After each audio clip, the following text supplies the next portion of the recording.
Daniel, chapter 1. In the 3rd year of the reign of Jehoiakim, king of Judah, Nebuchadnezzar, king of Babylon, came to Jerusalem and besieged it. And the Lord delivered Jehoiakim, king of Judah, into his hand, along with some of the articles from the temple of God. These he carried off to the temple of his God in Babylonia, and put in the treasure house of his God. Then the king ordered Ashpenaz, chief of his court officials, to bring in some of the Israelites from the royal family and nobility, young men without any physical defect, handsome, showing aptitude for every kind of learning, well-informed, quick to understand, and qualified to serve in the king's palace.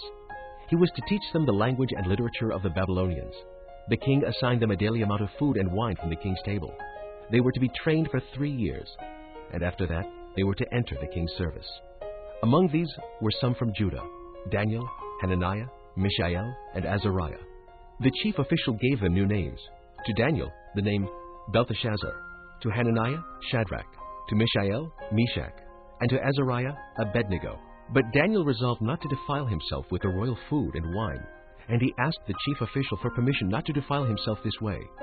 Now God had caused the official to show favor and sympathy to Daniel.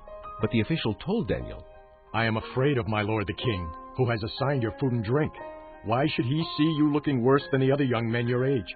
The king would then have my head because of you."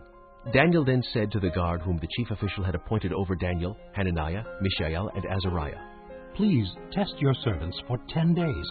Give us nothing but vegetables to eat and water to drink.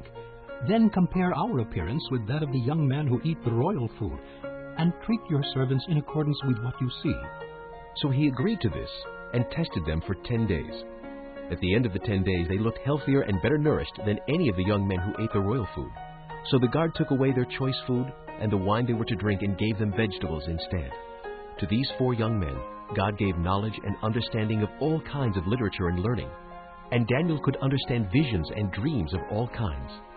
At the end of the time set by the king to bring them in, the chief official presented them to Nebuchadnezzar. The king talked with them, and he found none equal to Daniel, Hananiah, Mishael, and Azariah. So they entered the king's service. In every matter of wisdom and understanding about which the king questioned them, he found them 10 times better than all the magicians and enchanters in his whole kingdom. And Daniel remained there until the 1st year of King Cyrus. Chapter 2. In the 2nd year of his reign, Nebuchadnezzar had dreams. His mind was troubled, and he could not sleep. So the king summoned the magicians, enchanters, sorcerers, and astrologers to tell him what he had dreamed. When they came in and stood before the king, he said to them, "I have had a dream that troubles me, and I want to know what it means." Then the astrologers answered the king in Aramaic, "O king, live forever. Tell your servants the dream, and we will interpret it." The king replied to the astrologers, "This is what I have firmly decided. If you do not tell me what my dream was and interpret it, I will have you cut into pieces and your houses turned into piles of rubble. But if you tell me the dream and explain it, you will receive from me gifts and rewards and great honor. So tell me the dream and interpret it for me." Once more they replied, "Let the king tell his servants the dream, and we will interpret it."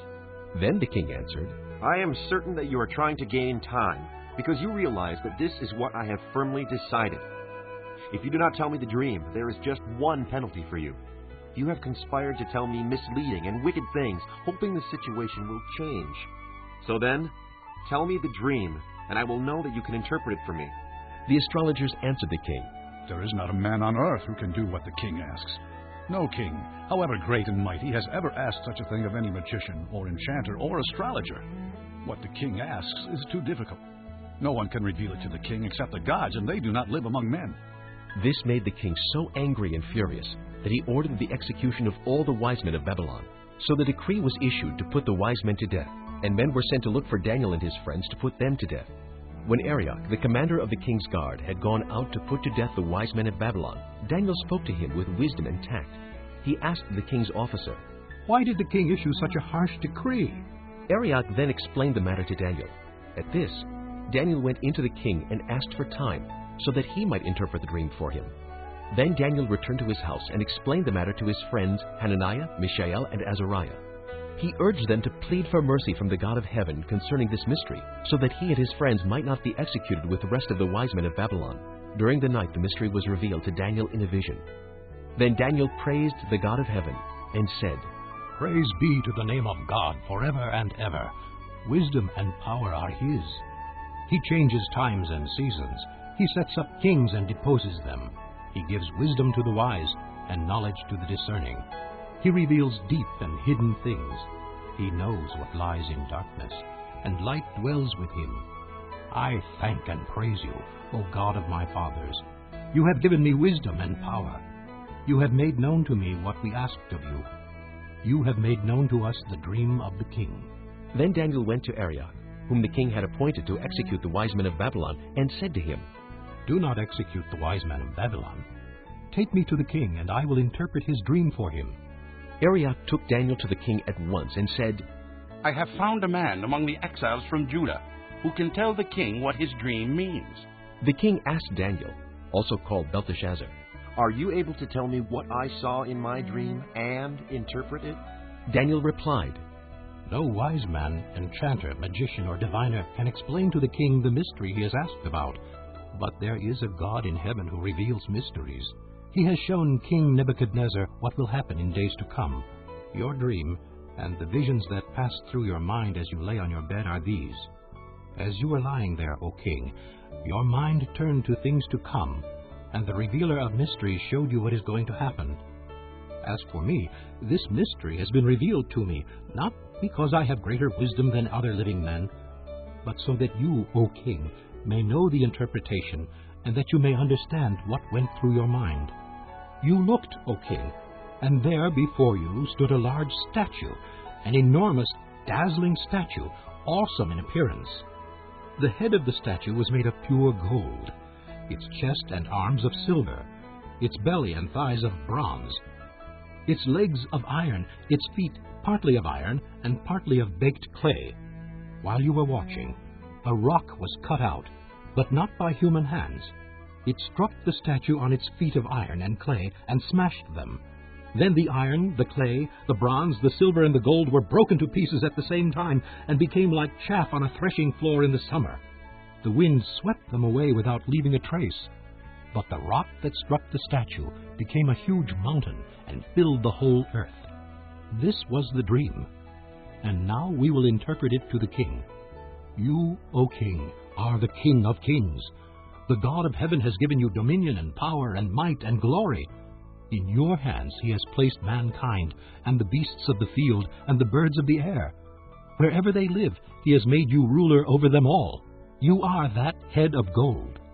After you, another kingdom will rise, inferior to yours. Next, a third kingdom, one of bronze, will rule over the whole earth. Finally, there will be a fourth kingdom, strong as iron. For iron breaks and smashes everything, and as iron breaks things to pieces, so it will crush and break all the others. Just as you saw that the feet and toes were partly of baked clay and partly of iron, so this will be a divided kingdom. Yet it will have some of the strength of iron in it, even as you saw iron mixed with clay. As the toes were partly iron and partly clay, so this kingdom will be partly strong and partly brittle. And just as you saw the iron mixed with baked clay, so the people will be a mixture and will not remain united any more than iron mixes with clay. In the time of those kings, the God of heaven will set up a kingdom that will never be destroyed, nor will it be left to another people. It will crush all those kingdoms and bring them to an end, but it will itself endure forever. This is the meaning of the vision of the rock cut out of a mountain, but not by human hands, a rock that broke the iron, the bronze, the clay, the silver, and the gold to pieces. The great God has shown the king what will take place in the future. The dream is true, and the interpretation is trustworthy. Then you, O king, are the King of kings. The God of heaven has given you dominion and power and might and glory. In your hands he has placed mankind and the beasts of the field and the birds of the air. Wherever they live, he has made you ruler over them all. You are that head of gold. After you, another kingdom will rise, inferior to yours. Next, a third kingdom, one of bronze, will rule over the whole earth. Finally, there will be a fourth kingdom, strong as iron.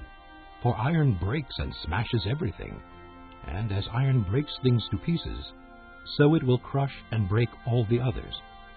just as you saw that the feet and toes were partly of baked clay and partly of iron. So this will be a divided kingdom, yet it will have some of the strength of iron in it, even as you saw iron mixed with clay. As the toes were partly iron and partly clay, so this kingdom will be partly strong and partly brittle. And just as you saw the iron mixed with baked clay, so the people will be a mixture and will not remain united, any more than iron mixes with clay. In the time of those kings, the God of heaven will set up a kingdom that will never be destroyed, nor will it be left to another people. It will crush all those kingdoms and bring them to an end, but it will itself endure forever. This is the meaning of the vision of the rock cut out of a mountain, but not by human hands, a rock that broke the iron, the bronze, the clay, the silver, and the gold to pieces. The great God has shown the king what will take place in the future. The dream is true, and the interpretation is trustworthy. Then King Nebuchadnezzar fell prostrate before Daniel and paid him honor, and ordered that an offering and incense be presented to him.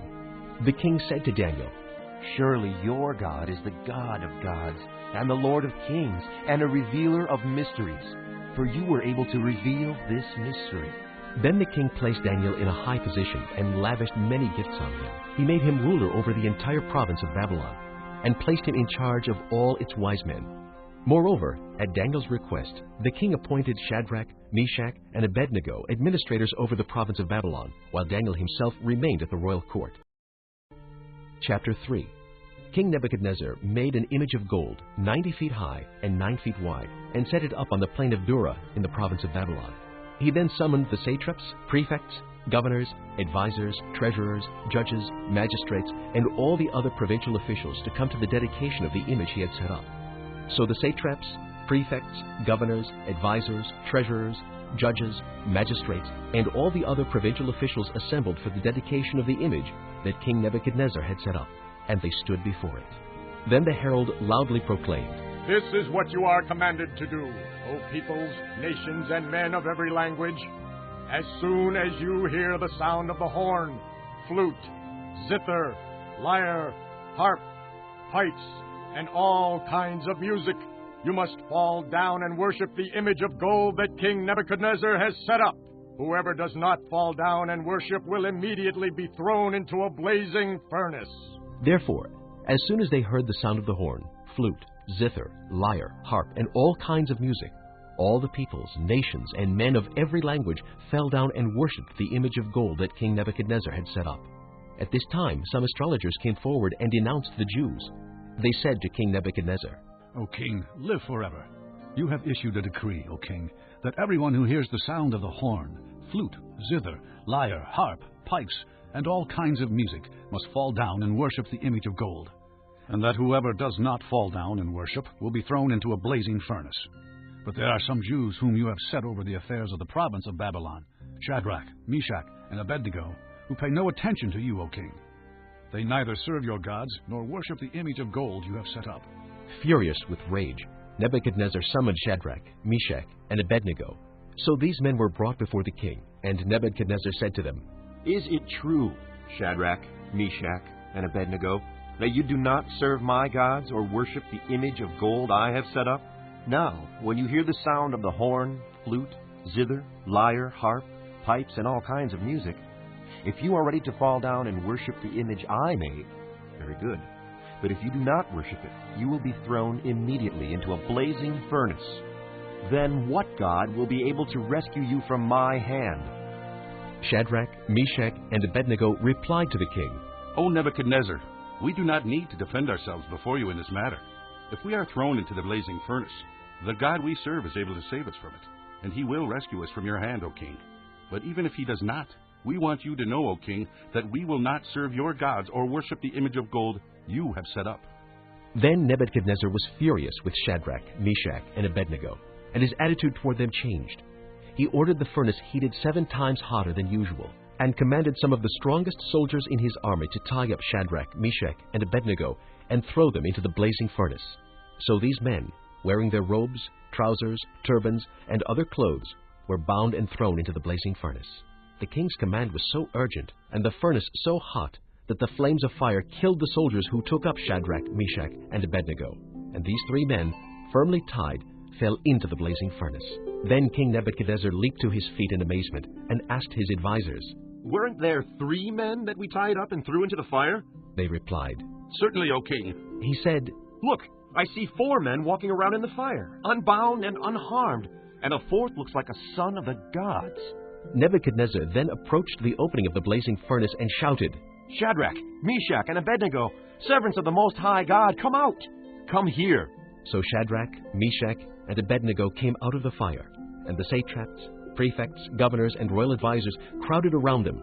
They saw that the fire had not harmed their bodies, nor was a hair of their heads singed. Their robes were not scorched, and there was no smell of fire on them. Then Nebuchadnezzar said, "Praise be to the God of Shadrach, Meshach, and Abednego, who has sent his angel and rescued his servants. They trusted in him and defied the king's command, and were willing to give up their lives, rather than serve or worship any god except their own God.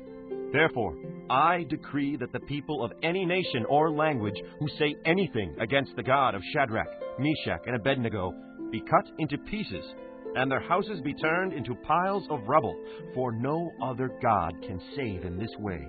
Then the king promoted Shadrach, Meshach, and Abednego in the province of Babylon. Chapter 4. King Nebuchadnezzar, to the peoples, nations, and men of every language who live in all the world, may you prosper greatly. It is my pleasure to tell you about the miraculous signs and wonders that the Most High God has performed for me. How great are his signs, how mighty his wonders. His kingdom is an eternal kingdom. His dominion endures from generation to generation. I, Nebuchadnezzar, was at home in my palace, contented and prosperous. I had a dream that made me afraid. As I was lying in my bed, the images and visions that passed through my mind terrified me. So I commanded that all the wise men of Babylon be brought before me to interpret the dream for me. When the magicians, enchanters, astrologers, and diviners came, I told them the dream, but they could not interpret it for me. Finally, Daniel came into my presence, and I told him the dream. He is called Belteshazzar, after the name of my God, and the spirit of the holy gods is in him. I said, "Belteshazzar, chief of the magicians, I know that the spirit of the holy gods is in you, and no mystery is too difficult for you. Here is my dream. Interpret it for me. These are the visions I saw while lying in my bed. I looked, and there before me stood a tree in the middle of the land. Its height was enormous. The tree grew large and strong, and its top touched the sky. It was visible to the ends of the earth. Its leaves were beautiful, its fruit abundant, and on it was food for all. Under it, the beasts of the field found shelter, and the birds of the air lived in its branches. From it, every creature was fed. In the visions I saw while lying in my bed, I looked, and there before me was a messenger, a holy one, coming down from heaven. He called in a loud voice, "Cut down the tree, and trim off its branches, strip off its leaves, and scatter its fruit. Let the animals flee from under it, and the birds from its branches. But let the stump and its roots, bound with iron and bronze, remain in the ground, in the grass of the field. Let him be drenched with the dew of heaven, and let him live with the animals among the plants of the earth. Let his mind be changed from that of a man, and let him be given the mind of an animal, till 7 times pass by for him. The decision is announced by messengers. The holy ones declare the verdict, so that the living may know that the Most High is sovereign over the kingdoms of men, and gives them to anyone he wishes, and sets over them the lowliest of men. This is the dream that I, King Nebuchadnezzar, had. Now, Belteshazzar, tell me what it means, for none of the wise men in my kingdom can interpret it for me. But you can, because the spirit of the holy gods is in you." Then Daniel, also called Belteshazzar, was greatly perplexed for a time, and his thoughts terrified him. So the king said, "Belteshazzar, do not let the dream or its meaning alarm you." Belteshazzar answered, My lord, if only the dream applied to your enemies, and its meaning to your adversaries. The tree you saw, which grew large and strong, with its top touching the sky, visible to the whole earth, with beautiful leaves and abundant fruit, providing food for all, giving shelter to the beasts of the field, and having nesting places in its branches for the birds of the air. You, O king, are that tree. You have become great and strong. Your greatness has grown until it reaches the sky, and your dominion extends to distant parts of the earth. You, O king, saw a messenger, a holy one, coming down from heaven and saying, Cut down the tree and destroy it, but leave the stump, bound with iron and bronze, in the grass of the field, while its roots remain in the ground. Let him be drenched with the dew of heaven. Let him live like the wild animals until 7 times pass by for him. This is the interpretation, O king, and this is the decree the Most High has issued against my lord the king. You will be driven away from people, and will live with the wild animals. You will eat grass like cattle, and be drenched with the dew of heaven. 7 times will pass by for you, until you acknowledge that the Most High is sovereign over the kingdoms of men, and gives them to anyone he wishes. The command to leave the stump of the tree with its roots means that your kingdom will be restored to you when you acknowledge that heaven rules. Therefore, O king, be pleased to accept my advice. Renounce your sins by doing what is right, and your wickedness by being kind to the oppressed. It may be that then your prosperity will continue. All this happened to King Nebuchadnezzar. 12 months later, as the king was walking on the roof of the royal palace in Babylon, he said, Is not this the great Babylon I have built as the royal residence, by my mighty power and for the glory of my majesty? The words were still on his lips when a voice came from heaven. This is what is decreed for you, King Nebuchadnezzar. Your royal authority has been taken from you. You will be driven away from people, and will live with the wild animals. You will eat grass like cattle. 7 times will pass by for you, until you acknowledge that the Most High is sovereign over the kingdoms of men, and gives them to anyone he wishes. Immediately what had been said about Nebuchadnezzar was fulfilled. He was driven away from people and ate grass like cattle. His body was drenched with the dew of heaven until his hair grew like the feathers of an eagle, and his nails like the claws of a bird. At the end of that time, I, Nebuchadnezzar, raised my eyes toward heaven, and my sanity was restored. Then I praised the Most High. I honored and glorified him who lives forever. His dominion is an eternal dominion. His kingdom endures from generation to generation. All the peoples of the earth are regarded as nothing. He does as he pleases.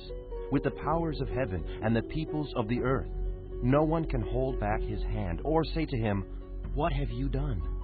At the same time that my sanity was restored, my honor and splendor will return to me for the glory of my kingdom. My advisors and nobles sought me out, and I was restored to my throne and became even greater than before. Now I, Nebuchadnezzar, praise and exalt and glorify the King of heaven, because everything he does is right and all his ways are just, and those who walk in pride he is able to humble. Chapter 5. King Belshazzar gave a great banquet for 1,000 of his nobles and drank wine with them. While Belshazzar was drinking his wine, he gave orders to bring in the gold and silver goblets that Nebuchadnezzar his father had taken from the temple in Jerusalem, so that the king and his nobles, his wives and his concubines might drink from them. So they brought in the gold goblets that had been taken from the temple of God in Jerusalem. And the king and his nobles, his wives and his concubines drank from them. As they drank the wine, they praised the gods of gold and silver, of bronze, iron, wood, and stone. Suddenly, the fingers of a human hand appeared and wrote on the plaster of the wall, near the lampstand in the royal palace. The king watched the hand as it wrote. His face turned pale, and he was so frightened that his knees knocked together and his legs gave way. The king called out for the enchanters, astrologers, and diviners to be brought, and said to these wise men of Babylon, Whoever reads this writing and tells me what it means will be clothed in purple and have a gold chain placed around his neck, and he will be made the 3rd highest ruler in the kingdom. Then all the king's wise men came in, but they could not read the writing or tell the king what it meant. So King Belshazzar became even more terrified, and his face grew more pale. His nobles were baffled. The queen, hearing the voices of the king and his nobles, came into the banquet hall. "O king, live forever," she said. "Don't be alarmed. Don't look so pale. There is a man in your kingdom who has the spirit of the holy gods in him.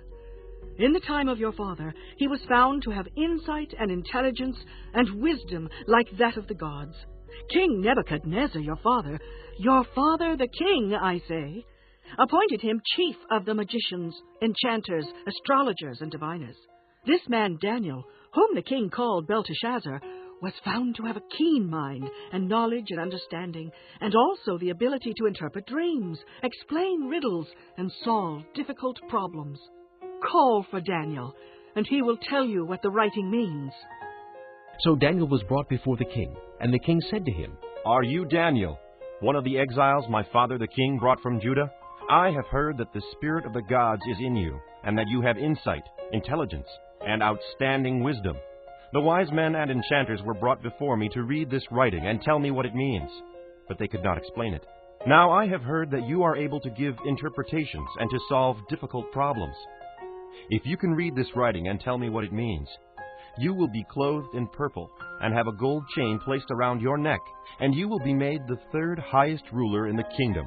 Then Daniel answered the king, You may keep your gifts for yourself and give your rewards to someone else. Nevertheless, I will read the writing for the king and tell him what it means. O king, the Most High God gave your father Nebuchadnezzar sovereignty and greatness and glory and splendor. Because of the high position he gave him, all the peoples and nations and men of every language dreaded and feared him. Those the king wanted to put to death, he put to death. Those he wanted to spare, he spared. Those he wanted to promote, he promoted. And those he wanted to humble, he humbled. But when his heart became arrogant and hardened with pride, he was deposed from his royal throne and stripped of his glory. He was driven away from people and given the mind of an animal. He lived with the wild donkeys and ate grass like cattle, and his body was drenched with the dew of heaven, until he acknowledged that the Most High God is sovereign over the kingdoms of men and sets over them any one he wishes. But you, his son, O Belshazzar, have not humbled yourself, though you knew all this. Instead, you have set yourself up against the Lord of heaven.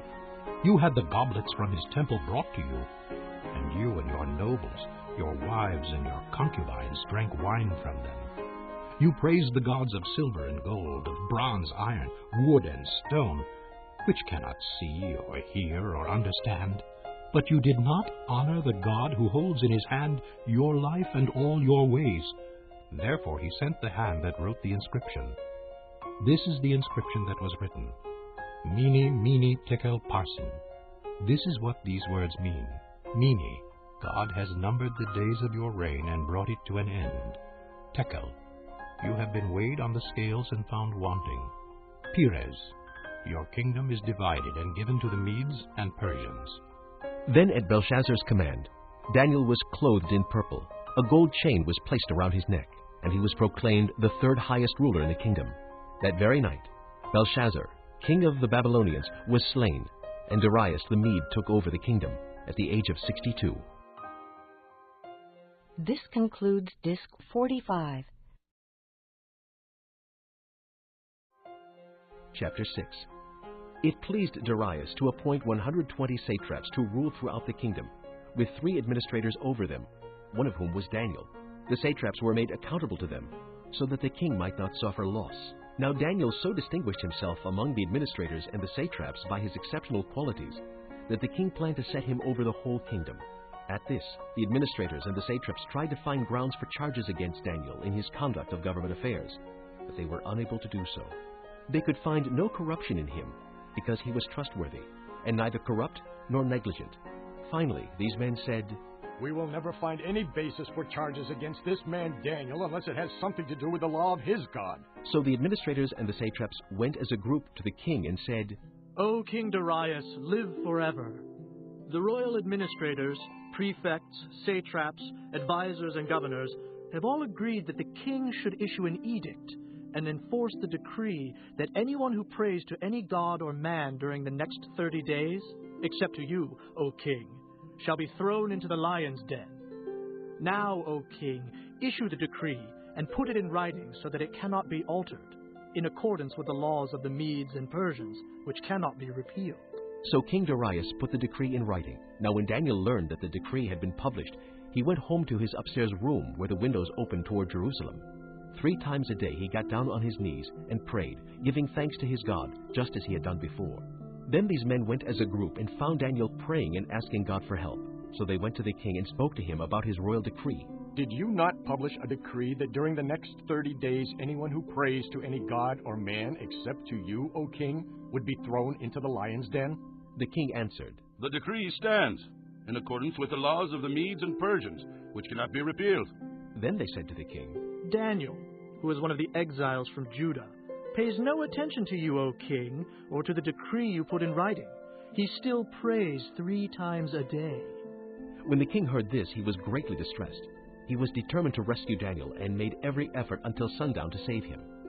Then the men went as a group to the king and said to him, Remember, O king, that according to the law of the Medes and Persians, no decree or edict that the king issues can be changed. So the king gave the order, and they brought Daniel and threw him into the lion's den. The king said to Daniel, May your God, whom you serve continually, rescue you. A stone was brought and placed over the mouth of the den, and the king sealed it with his own signet ring, and with the rings of his nobles, so that Daniel's situation might not be changed. Then the king returned to his palace, and spent the night without eating and without any entertainment being brought to him, and he could not sleep. At the first light of dawn, the king got up and hurried to the lion's den. When he came near the den, he called to Daniel in an anguished voice, Daniel, servant of the living God, has your God, whom you serve continually, been able to rescue you from the lions? Daniel answered, O king, live forever.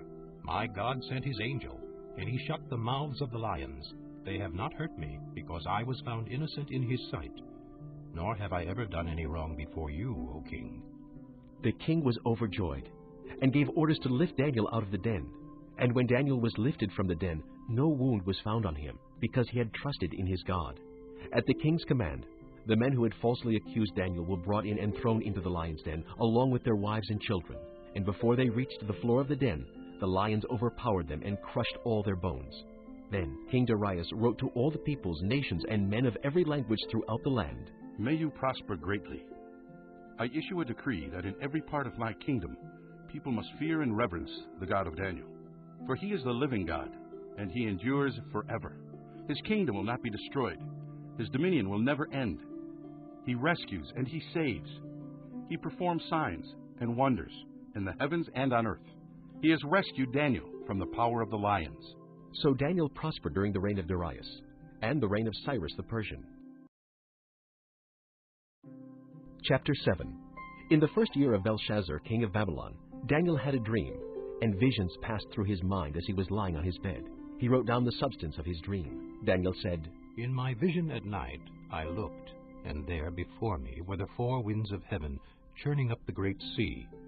4 great beasts, each different from the others, came up out of the sea.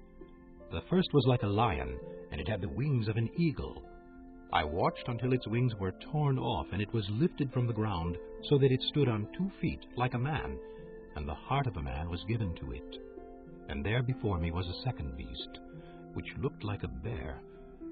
It was raised up on one of its sides, and it had 3 ribs in its mouth between its teeth. It was told, Get up and eat your fill of flesh. After that I looked, and there before me was another beast, one that looked like a leopard, and on its back it had 4 wings like those of a bird. This beast had 4 heads, and it was given authority to rule. After that, in my vision at night I looked, and there before me was a 4th beast, terrifying and frightening and very powerful. It had large iron teeth. It crushed and devoured its victims and trampled underfoot whatever was left. It was different from all the former beasts, and it had 10 horns. While I was thinking about the horns, there before me was another horn, a little one, which came up among them, and 3 of the first horns were uprooted before it. This horn had eyes like the eyes of a man, and a mouth that spoke boastfully. As I looked, thrones were set in place, and the Ancient of Days took his seat. His clothing was as white as snow. The hair of his head was white like wool. His throne was flaming with fire, and its wheels were all ablaze. A river of fire was flowing, coming out from before him. Thousands upon thousands attended him. 10,000 times 10,000 stood before him. The court was seated, and the books were opened. Then I continued to watch because of the boastful words the horn was speaking. I kept looking until the beast was slain, and its body destroyed and thrown into the blazing fire. The other beasts had been stripped of their authority, but were allowed to live for a period of time. In my vision at night I looked, and there before me was one like a son of man, coming with the clouds of heaven. He approached the Ancient of Days and was led into his presence. He was given authority, glory, and sovereign power. All peoples, nations, and men of every language worshipped him. His dominion is an everlasting dominion that will not pass away, and his kingdom is one that will never be destroyed. I, Daniel, was troubled in spirit, and the visions that passed through my mind disturbed me. I approached one of those standing there and asked him the true meaning of all this. So he told me and gave me the interpretation of these things. The 4 great beasts are 4 kingdoms that will rise from the earth, but the saints of the Most High will receive the kingdom and will possess it forever, yes, forever and ever. Then I wanted to know the true meaning of the 4th beast, which was different from all the others and most terrifying, with its iron teeth and bronze claws, the beast that crushed and devoured its victims and trampled underfoot whatever was left. I also wanted to know about the 10 horns on its head, and about the other horn that came up, before which 3 of them fell, the horn that looked more imposing than the others, and that had eyes and a mouth that spoke boastfully. As I watched, this horn was waging war against the saints and defeating them, until the Ancient of Days came and pronounced judgment in favor of the saints of the Most High, and the time came when they possessed the kingdom. He gave me this explanation. The 4th beast is a 4th kingdom that will appear on earth. It will be different from all the other kingdoms, and will devour the whole earth, trampling it down and crushing it. The 10 horns are 10 kings who will come from this kingdom. After them another king will arise, different from the earlier ones. He will subdue 3 kings. He will speak against the Most High, and oppress his saints, and try to change the set times and the laws. The saints will be handed over to him for a time, times, and half a time. But the court will sit, and his power will be taken away and completely destroyed forever. Then the sovereignty, power, and greatness of the kingdoms under the whole heaven will be handed over to the saints, the people of the Most High. His kingdom will be an everlasting kingdom, and all rulers will worship and obey him. This is the end of the matter. I, Daniel, was deeply troubled by my thoughts, and my face turned pale, but I kept the matter to myself. Chapter 8. In the 3rd year of King Belshazzar's reign, I, Daniel, had a vision after the one that had already appeared to me. In my vision I saw myself in the citadel of Susa in the province of Elam. In the vision I was beside the Ulai Canal. I looked up, and there before me was a ram with 2 horns, standing beside the canal, and the horns were long. One of the horns was longer than the other, but grew up later. I watched the ram as he charged toward the west and the north and the south. No animal could stand against him, and none could rescue from his power. He did as he pleased and became great. As I was thinking about this, suddenly a goat with a prominent horn between his eyes came from the west, crossing the whole earth without touching the ground.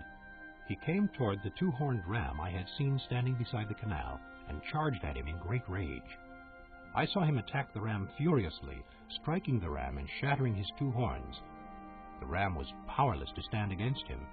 The goat knocked him to the ground and trampled on him, and none could rescue the ram from his power.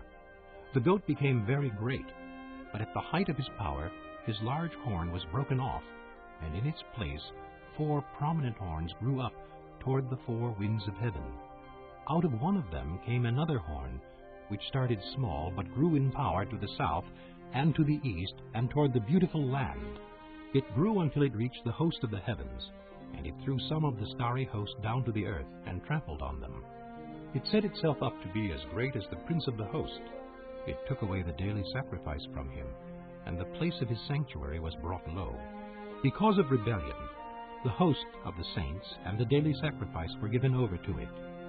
It prospered in everything it did, and truth was thrown to the ground. Then I heard a Holy One speaking, and another Holy One said to him, How long will it take for the vision to be fulfilled? The vision concerning the daily sacrifice, the rebellion that causes desolation, and the surrender of the sanctuary and of the host that will be trampled underfoot. He said to me, "It will take 2,300 evenings and mornings. Then the sanctuary will be reconsecrated."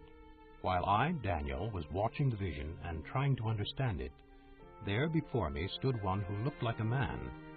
And I heard a man's voice from the Uli calling, "Gabriel, tell this man the meaning of the vision." As he came near the place where I was standing, I was terrified and fell prostrate. "Son of man," he said to me, "understand that the vision concerns the time of the end." While he was speaking to me, I was in a deep sleep with my face to the ground. Then he touched me and raised me to my feet.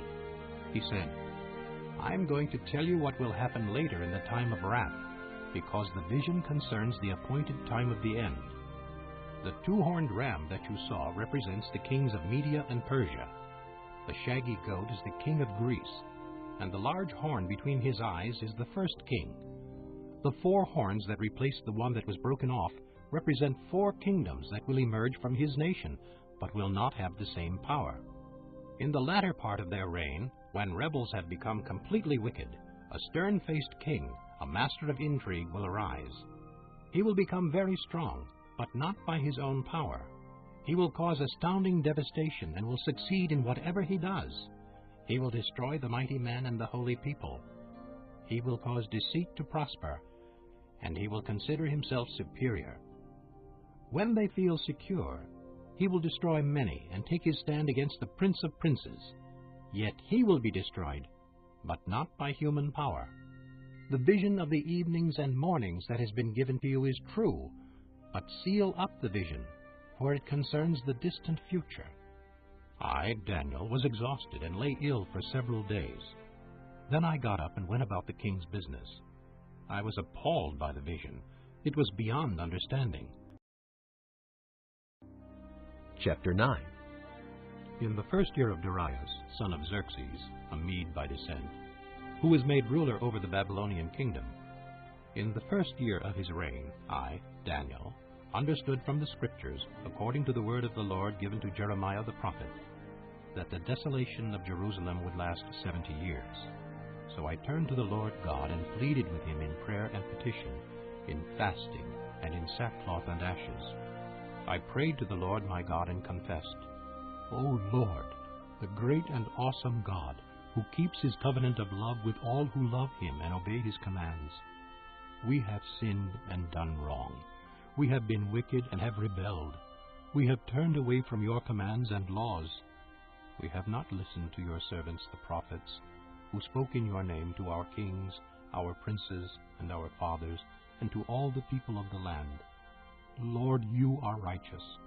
But this day we are covered with shame, the men of Judah and people of Jerusalem and all Israel, both near and far, in all the countries where you have scattered us because of our unfaithfulness to you. O Lord, we and our kings, our princes, and our fathers are covered with shame because we have sinned against you. The Lord our God is merciful and forgiving, even though we have rebelled against him. We have not obeyed the Lord our God or kept the laws he gave us through his servants the prophets.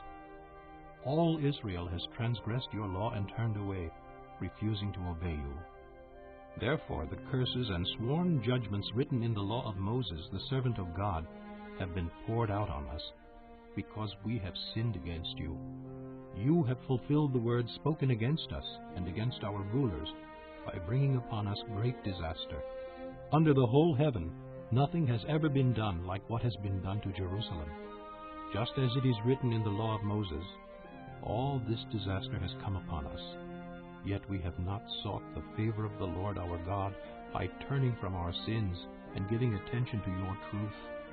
The Lord did not hesitate to bring the disaster upon us, for the Lord our God is righteous in everything he does.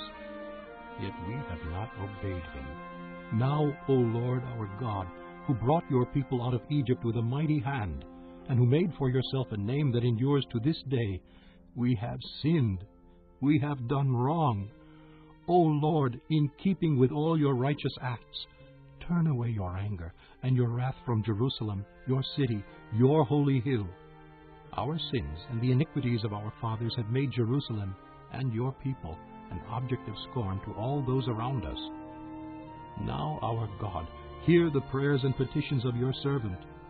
For your sake, O Lord, look with favor on your desolate sanctuary. Give ear, O God, and hear. Open your eyes and see the desolation of the city that bears your name. We do not make requests of you because we are righteous, but because of your great mercy. O Lord, listen. O Lord, forgive. O Lord, hear and act. For your sake, O my God, do not delay, because your city and your people bear your name. While I was speaking and praying, confessing my sin and the sin of my people Israel, and making my request to the Lord my God for his holy hill, while I was still in prayer, Gabriel, the man I had seen in the earlier vision, came to me in swift flight about the time of the evening sacrifice. He instructed me and said to me, Daniel, I have now come to give you insight and understanding. As soon as you begin to pray, an answer was given, which I have come to tell you, for you are highly esteemed. Therefore, consider the message and understand the vision. 77s are decreed for your people and your holy city to finish transgression, to put an end to sin, to atone for wickedness, to bring in everlasting righteousness, to seal up vision and prophecy, and to anoint the most holy. Know and understand this. From the issuing of the decree to restore and rebuild Jerusalem until the Anointed One, the ruler, comes, there will be 7 sevens and 62 sevens. It will be rebuilt with streets and a trench, but in times of trouble. After the 62 sevens, the Anointed One will be cut off and will have nothing. The people of the ruler who will come will destroy the city and the sanctuary. The end will come like a flood. War will continue until the end, and desolations have been decreed. He will confirm a covenant with many for 1 7. In the middle of the 7, he will put an end to sacrifice and offering.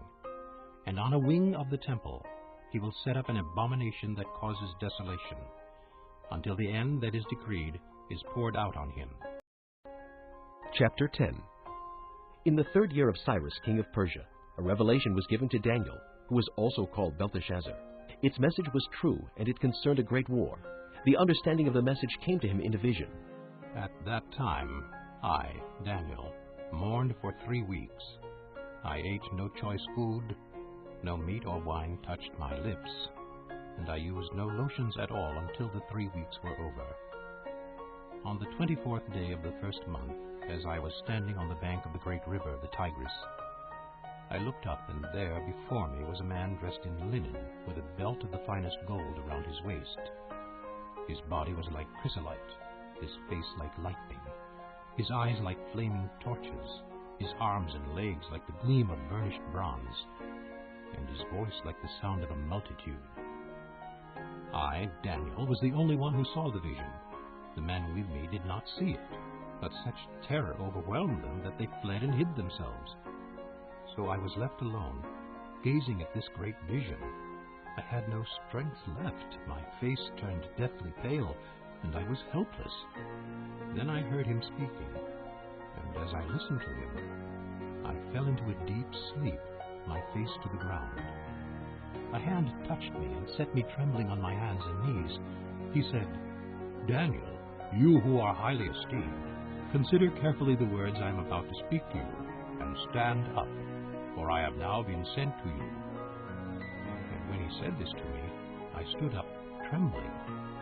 Then he continued, Do not be afraid, Daniel. Since the first day that you set your mind to gain understanding, and to humble yourself before your God, your words were heard, and I have come in response to them. But the prince of the Persian kingdom resisted me 21 days. Then Michael, one of the chief princes, came to help me, because I was detained there with the king of Persia. Now I have come to explain to you what will happen to your people in the future, for the vision concerns a time yet to come. While he was saying this to me, I bowed with my face toward the ground and was speechless. Then one who looked like a man touched my lips, and I opened my mouth and began to speak.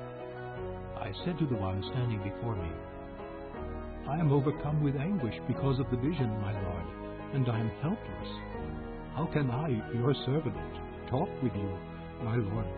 My strength is gone, and I can hardly breathe. Again the one who looked like a man touched me and gave me strength.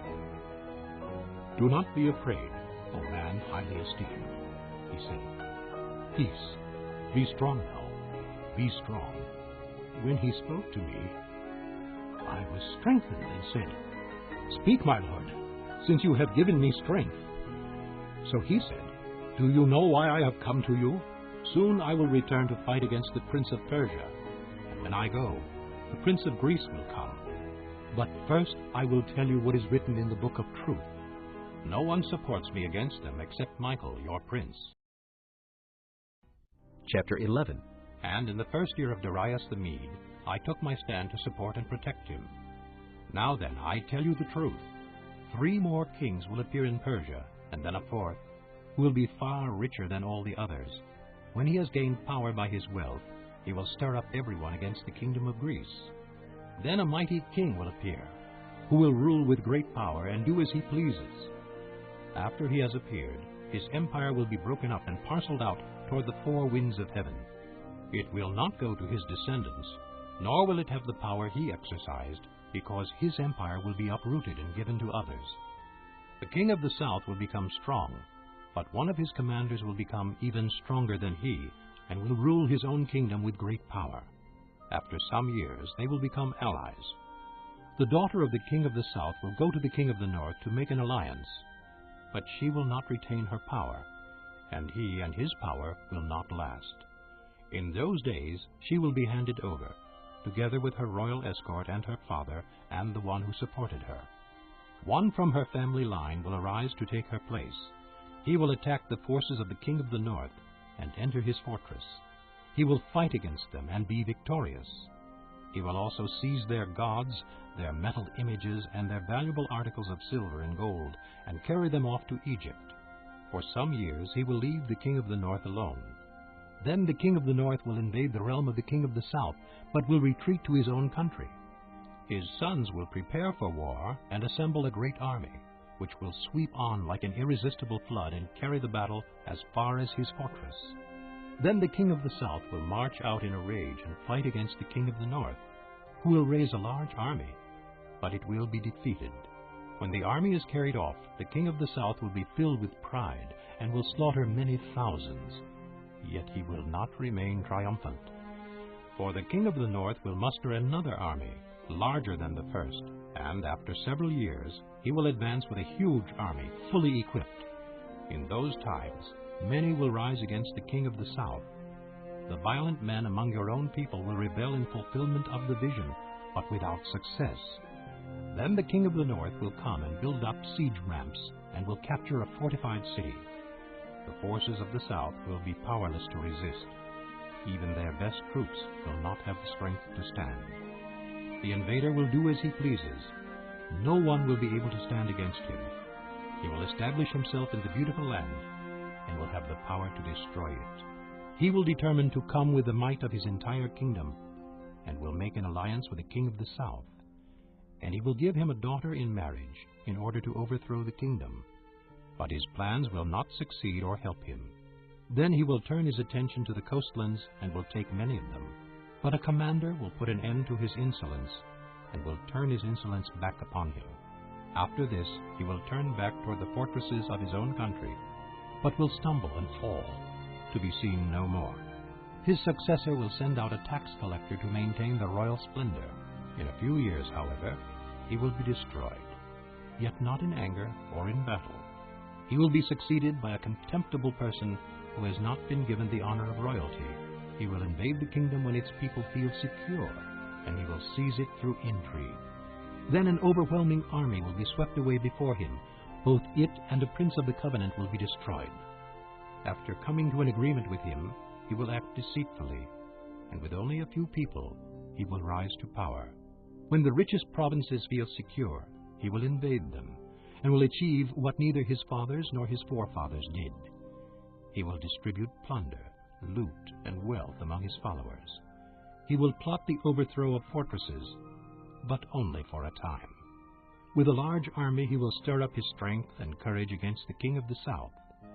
The king of the south will wage war with a large and very powerful army, but he will not be able to stand because of the plots devised against him. Those who eat from the king's provisions will try to destroy him. His army will be swept away, and many will fall in battle. The two kings, with their hearts bent on evil, will sit at the same table and lie to each other, but to no avail, because an end will still come at the appointed time. The king of the north will return to his own country with great wealth, but his heart will be set against the Holy Covenant. He will take action against it, and then return to his own country. At the appointed time, he will invade the south again, but this time the outcome will be different from what it was before. Ships of the western coastlands will oppose him, and he will lose heart. Then he will turn back and vent his fury against the Holy Covenant. He will return and show favor to those who forsake the Holy Covenant. His armed forces will rise up to desecrate the temple fortress and will abolish the daily sacrifice. Then they will set up the abomination that causes desolation. With flattery he will corrupt those who have violated the covenant. But the people who know their God will firmly resist him. Those who are wise will instruct many, though for a time they will fall by the sword or be burned or captured or plundered. When they fall, they will receive a little help, and many who are not sincere will join them. Some of the wise will stumble, so that they may be refined, purified, and made spotless until the time of the end. For it will still come at the appointed time. The king will do as he pleases. He will exalt and magnify himself above every god, and will say unheard of things against the God of gods. He will be successful until the time of wrath is completed, for what has been determined must take place. He will show no regard for the gods of his fathers, or for the one desired by women, nor will he regard any god, but will exalt himself above them all. Instead of them, he will honor a god of fortresses, a god unknown to his fathers. He will honor with gold and silver, with precious stones and costly gifts.